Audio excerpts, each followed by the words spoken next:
Good morning, everyone. How are you guys doing today? It's still morning. I got a couple minutes. Is this anyone's very first Fungus Fair? Welcome. I hope you enjoy today. There's awesome vendors and all sorts of educational information in room 101, so please check it out. I'd like to welcome Chef Darren Debergh, who hails from Windsor, Ontario. And fun fact, it's the only place you drive north to get to the U.S. It's the only Canadian city you drive north to get to the United States. Originally it was, Thank you. Thank you for having me. Thank you, Cass, for inviting me up here. And thank you, Dr. Gordon Walker. It's like following the Beatles now. My name is Darren Debergh, and welcome to my TED Talk. And we're going to be doing fungus and fermentation. It's not going to be too sciencey. It's not going to be too elaborate, but it'll be a lot of fun stuff. So there's fungus in a lot of stuff that we consume on a daily basis that a lot of people don't know about. So as a foodstuff, we can ferment mushrooms as well, whole, put it in a brine, and it's great. Mushrooms already have a lot of umami. This adds more umami to it. It's a little secret that you can put to your dish. Also, you can use fungus to preserve other ingredients, such as rice, barley, and oats. Here's a couple of my favorite food stuff is grilling up some sausage stuffed morels and sauteing off some chanterelles with some cream. Very, very, very good. So we'll start with samples of fermentation and using fungus. Cheese, Penicillium roqueforti is one of them. That's one of the ones we'll be mentioning. Charcuterie, who would have thought charcuterie would use fungus as well. Alcohol, a lot of people turn into fungi after we have the alcohol, but before you need it as well. And miso as well, and other soybean products. So Penicillium roqueforti, other than we use, it's mostly for blue cheese. Example, Roquefort, which is in France, they say it's the king of cheese or the cheese of kings and popes. Also, you can only call it Roquefort if it's grown in caves in Roquefort region. Other than that, it's known as blue cheese. There's also Stilton, Danish blue, Gorgonzola, and Cabrales, which is a blue goat cheese in Spain. Another one, Penicillium camemberti, is used in the production of camembert, brie, and cambozola. The difference between the two is one, you inject it in and you get the veins in the blue cheese. This, you mix it up and it forms a nice bloomy crust on the outside and makes the cheese on the inside a little bit softer. Also, brie is also known in France as the king of cheese. I think the French really like Penicillium. Another one, Penicillium nalgiovense. Sorry, my Latin's not that great. It is the standard salami mold. It helps protect the charcuterie itself from any other bacteria or mold from competing when competing to make it go bad. It also keeps the salumi from drying out too fast. And as we spoke before, alcohol. The yeast converts the sugar into ethanol, which gives us the alcohol. And the types of yeast that's used for that is Saccharomyces cerevisiae, also known as brewer's yeast, and S. Carlsberg genus, which is known as lager yeast, which was also discovered in the Carlsberg brewery lab in Denmark.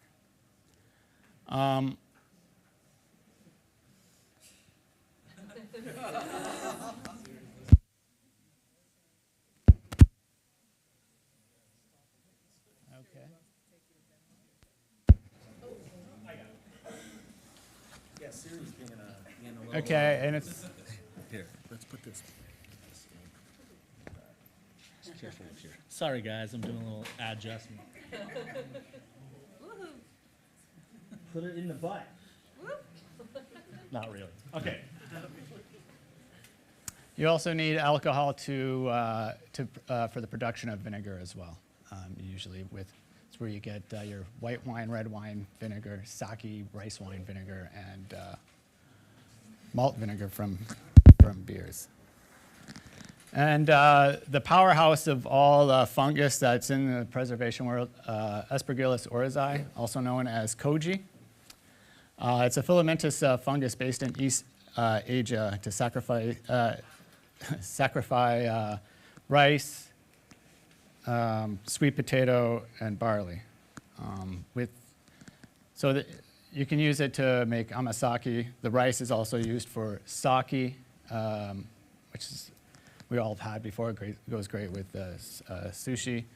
Shoshu is a distilled. It's almost like a Japanese version of a vodka. They use sweet potato and barley whiskey. So anybody have had Japanese whiskey and you wonder why it's so much better than Canadian whiskey or American whiskey?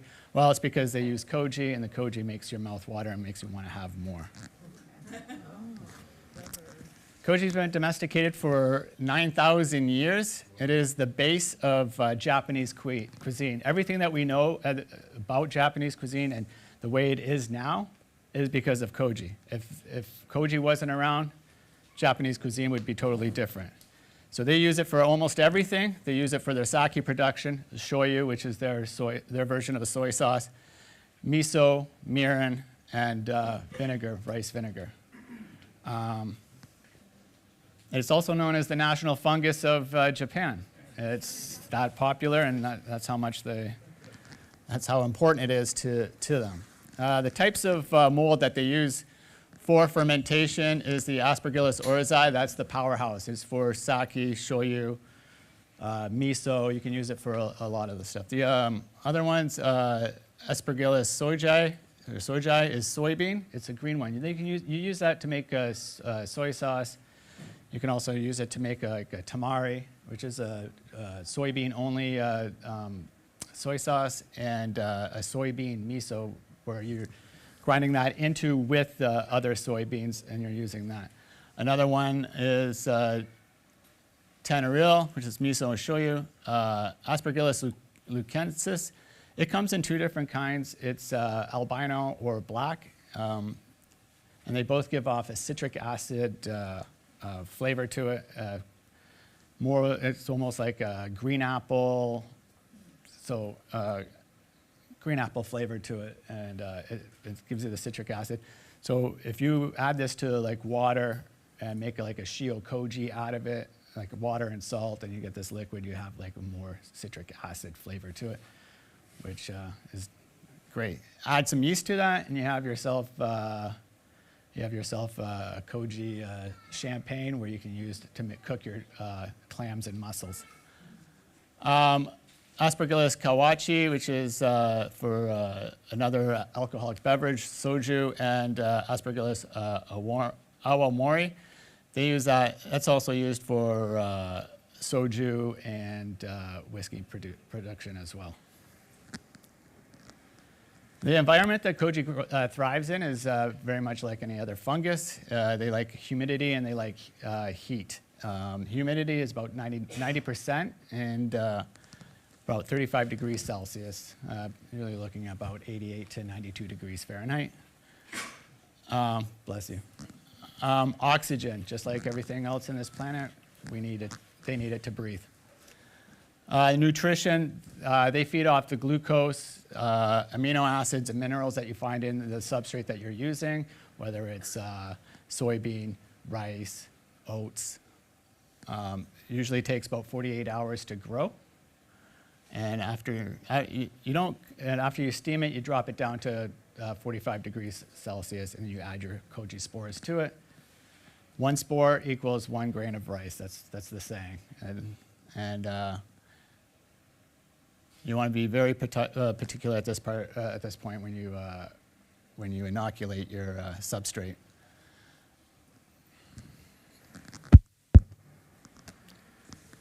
For Okay, so some of the stuff that you can all with this you can manipulate the flavor that you're going to get out of it.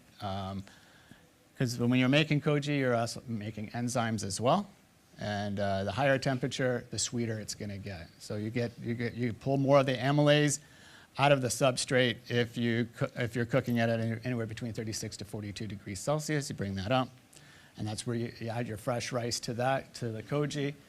Another 24 hours, then you have amasake, which translates to sweet sake. It can be alcoholic, and it can be just plain non-alcoholic. It's very delicious, very nutritious, and it gets your day going. You can do it with oatmeal as well, and you can just forget about your overnight oats and just eat that, and that'll be better. For more of the umami flavor, you're looking at they're going to extract the protease, and that's 28 to 36 degrees Celsius.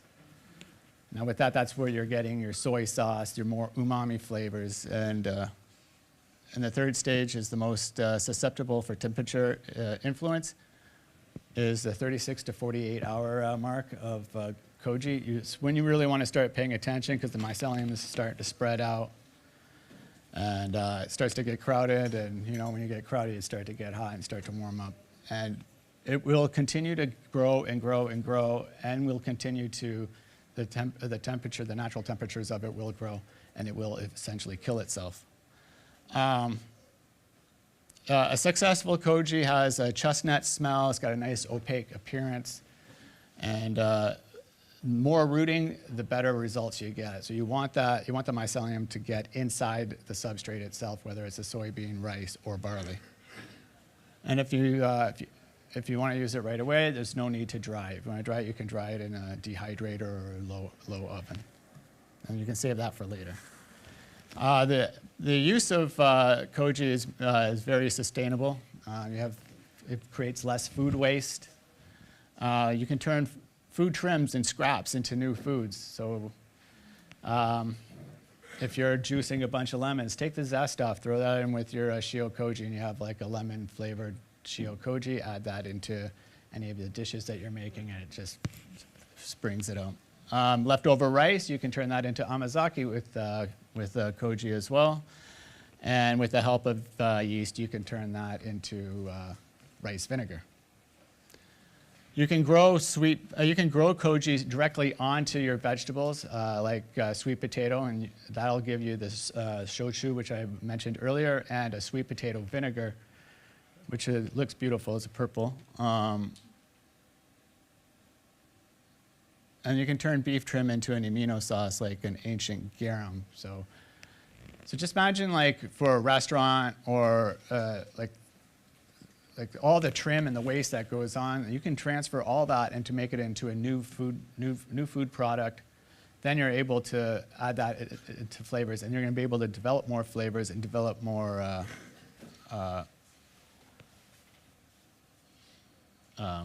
You'll have less waste. The sake lees, that's part of the sake production. And that will give you, that's the very bottom of the stuff. That's after you strain your sake, you have this little, that stuff still has a lot of enzymes, and it will give you, it is great for pickling, it's great for curing. You can put that onto your charcuterie, and it will help cure that for a longer time. And here's Koji builds community, and it's a famous hashtag. A lot of people in the Koji community will use that. Up there you have my wife. She was helping me with a soy sauce that we were making. It was our anniversary blend.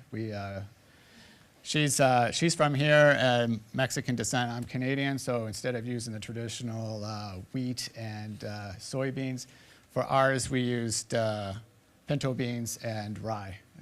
As in Canada, we call our whiskey rye. The idea of that was we were going to celebrate our 3rd anniversary and with it, but now next month it'll be our 4th anniversary, and I'm still fermenting this soy sauce. So it'll be our 2-year anniversary or 4-year anniversary blend. And right next to that is a shiitake shio koji. Shio is just Japanese for salt. And so what that means is just salted koji. I added some shiitake mushrooms into it with some water, some salt, blended it all up, packed it into a jar. You spin it, you stir it every day, and in a week you have like this flavorful, like secret ingredient that you want. And then anytime somebody says, "Oh, this is delicious," what is it? You say, "Well, it's the," you can say it's my secret ingredient. I threw a little bit of this and threw a little bit of that in there. I'll go more into the steps in growing it. So what you have to do is you rinse off your substrate, and so if you're using white rice, you soak it until it's clear. Sometimes it depends on dirty it is. It can take 10 minutes. It can take 30 minutes to clean. And you let that soak for 24 hours. And you should be able to grab it and grind it up in between your fingers until it turns into a dust. Then you know it's ready to steam. You steam it for about 60 to 75 minutes. And then that's when you drop it down to 45 degrees to add your spores. At the 20, and then you add it. So personally I use a cooler with a fish tank thermometer or heater and the oxygen thing that I don't know what they're called. Thank you, aerator. I use that personally, and the cooler is great because all the tubes that come out, you have a little crack. It holds the humidity in, it holds the temperature where you want it, and also it allows airflow into it, so it helps with the growing of it.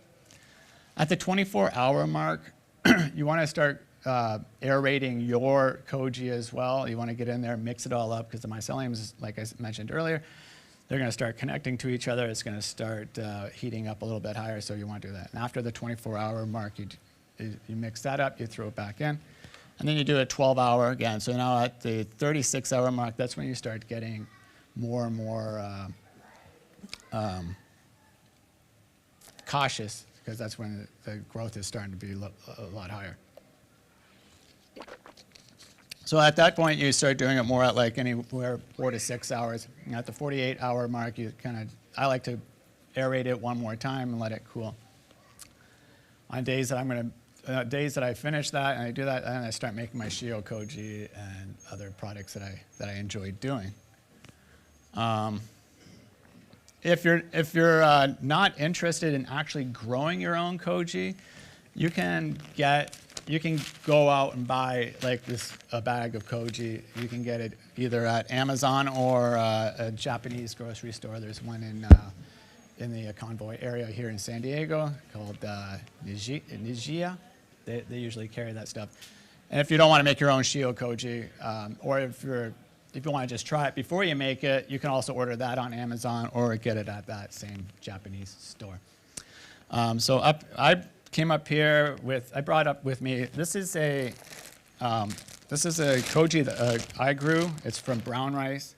This one's a little bit harder because you have to break through the bran and everything else. So it takes 72 hours to soak this before you can even start to cook it. So this takes like almost a week to just make just for the brown rice. Up here, I showed you earlier, was the shiitake shio koji. This one is a shiitake miso, and what this is this has more shiitake mushrooms than the koji itself. If you want to just take a look, please don't open this. I'm going to pass this around. You guys can take a look at it. Please don't open it. I don't. So you can see, you can use that as like you would a miso. And here's another one. This is actually date miso. I used some soybeans, asparagus, orezai, and dates, and I mix it all up and let that age for a couple of months. Sorry.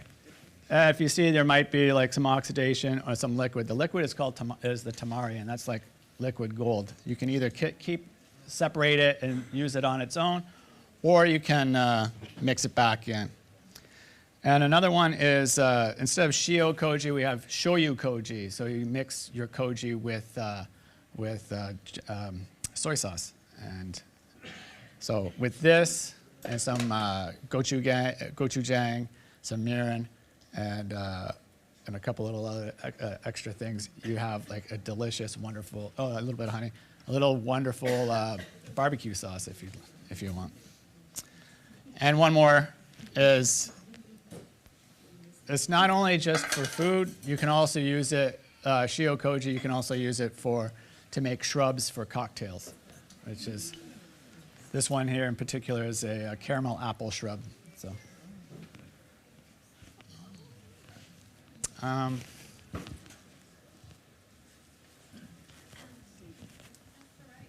Oh, sorry. This is the brown rice koji and store-bought koji. I guess I should have just went two different directions. Do you have like a web page with recipes and stuff? I do not have a web page with recipes, no. You have a restaurant? No, I don't have a restaurant either, unfortunately. I know. Not yet. I do have an Instagram account. It's at Darren Debergh. If you can DM me if you have any questions on recipes or anything like that, I can give you recipes on that. Or if you have any questions on a particular thing you would like to make, I could hopefully answer that right now. On YouTube, so you can go in the comment section, and Darren can answer and ask questions in the comment section on the SD Myco YouTube channel or Facebook. So if you have any recipe questions right now, I'm free. You said that you don't want to be really particular the way you inoculate it. If you mess up, would that just ruin it, or would that make you sick?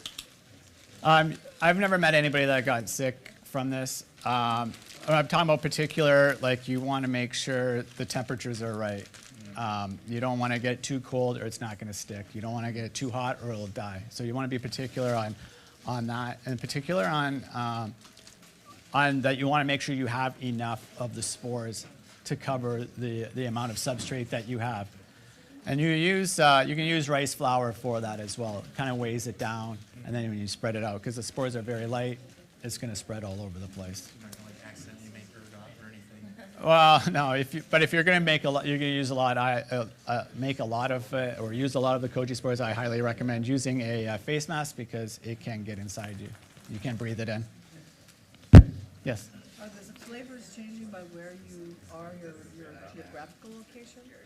Yeah, environment does have some kind of change to it as well.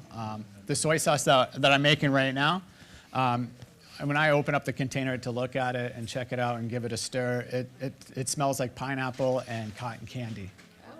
Tastes like soy sauce, but that's what it smells like.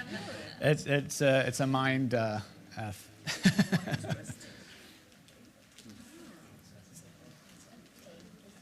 Where did you go to learn this? I learned this from a Japanese guy up in LA. He's based in Japan, but he traveled the world and he teaches classes, and I went and learned from him. Other restaurants that I've worked at, other chefs that I've worked with, collaborated with, all like-minded people. You can all. Where in Japan? Sorry? Where in Japan is he? I believe he is in Tokyo. I'm not 100% sure, but I met him in LA. So. And is he regularly teaching in LA? He teaches all over the world. If anybody has heard the restaurant Noma, the man who's taught me has taught them how to grow koji, and now he goes around the world and teaches it. Yes. So in San Diego, for those of us who aren't at that level of doing our own, where would we, what dishes would we order in a Japanese restaurant? And are there, recommendations that you would have for us to go and try some of this if we're brand new beginners at this? It's not necessarily at Japanese restaurants that you can find it. You can find it at any other restaurants. Any other restaurants? Well, that are into doing it. There's a lot of Like, restaurants. for example, do you know which restaurants would In San Diego, be able to experience this? Izakaya Mai's would have some fermented products with koji. Swagyu would have some products with it as well. Sorry, I can't hear you.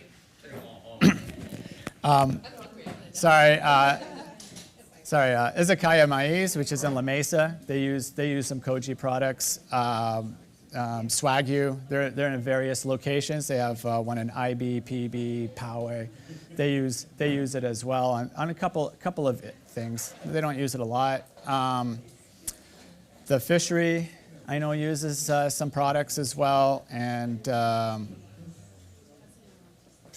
there's one up in Oceanside, I believe it's Naigi or Matsui. I think they both, it's all same chef, so they also use it as well. And I mean, you're going to taste koji in a lot of the restaurants that you go to that serves any kind of soy sauce. So So are there particular dishes, you know, that this would be highlighted in? well, it depends on what you want to use. If you want to use straight up shio koji, you can add it to any dish. Like you can make a liquid shio koji, where you can get it on Amazon. It's liquid shio koji, and you can just slip it into anything. If you want to make a mushroom soup, a couple of drops of that into your mushroom soup, it'll make it the best mushroom soup. And then everybody will be like, "Well, where do you get your mushroom soup from? Why does it taste so good?" You can say, "Well, it's my secret ingredient." I love adding it onto raw tomatoes, this liquid shio koji, and grilling it. Tomatoes already have a lot of umami in it. This kicks it up a notch. My wife's uncle, who is not a vegetable eater, will eat like 5 whole tomatoes when I put shio koji on it. And he doesn't know why he loves it, and I won't tell him why he does. Thanks, Darren. Appreciate it. Thank you. Thank you for having me.